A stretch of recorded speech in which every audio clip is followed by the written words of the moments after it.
Soomaali aniga meel ka gal waayay inay gabadheedana ku soo darsanto oo gabadheeda aflagaadeeyaan aniga waxaas waa ka dhacbaa adduunka ugu nabaan fanta aniga waa adkaysan kara laakiin gabadheeda waa ka xanaaqaa in wax laga sheego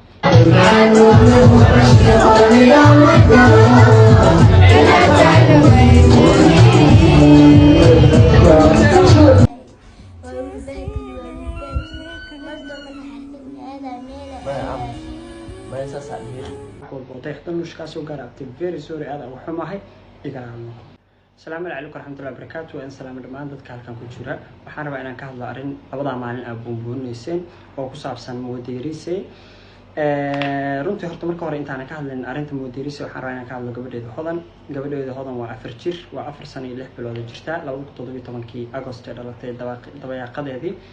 maxaa ku soo haray gabadheedu waa ilmo yar maxaa la ii sheeg oo waa ilmaha oo marka banaanka loo soo saaray inay iska ciyaaraan inay iska baashaalaan maxaa la waxay doonaan samay ilmana ma kula tashanayaan anina waxa adduunka ugu nacbaa waxa waa mataqaanaa Soomaali aniga meel ka gal waayay inay gabadheedana ku soo darsanto oo gabadheeda aflagaadeeyaan aniga waxaas waa ka dhacbaa adduunka ugu nacbaa fanta aniga waa adkaysan kara laakiin gabadheeda waa ka xanaaqaa in wax laga sheego waa caruur ma yaqaanaan anyways hodan iyada rabtay ayada u ordaysay markii tan muddo loo soo gudbo أنا أتيشن كي جدًا كمودة محيجنا إنك هذا نحيجو علينا مرنا إن الدعوة أكيلنا ماشي جرنجرة هاد أو دير أو قعنت إنك هاي محل أصلها قبل يكادعين مرنا محل إيش جنا زائد وعيارتا عندي ده يوم محل هذا كان كاميرون كل سوى ذا جيدين وحتى أنا إدوبتان أنا هذا ندوبتان كحيجين محل إيش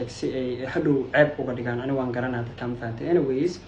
مودنا maxaa ku saaray gabar yar oo abti u ahay waay gabar aad u yar waay gabar aan jecel hawaay maxaa ku saaray intaasna markii laga soo gudbo oo hadalkaas oo dhan iska dhaafan ma taqaanaa hadaa u baahan inaad bahdilo dad maxaa la isha aniga aan arkay oo hadda kor ayagoo ciinayna arkay oo waaweyn oo 30 jir inta fadhiga ugu imaadaan aan ki istaagay aan salaamayn laabta gelinay faantan waa qalbi fiicanahay mana aqaan wana ixtiraam badanahay hebel ka arsi hebel bahdil hada u baahan dad ku nuuray meesha way joogeen faanto oo ka arsan karo isku faci maxaa la isha iga sii waaweynayeen oo bahdil karin faantan gabadhaasna gabar abti u ahay waay gabar yar waay gabar aan jecelnahay waay anyway Soomaaliya qalbi xumada idinkeedu ku jirta caruurta ku beerina ana og ina maxaa la isha waxbo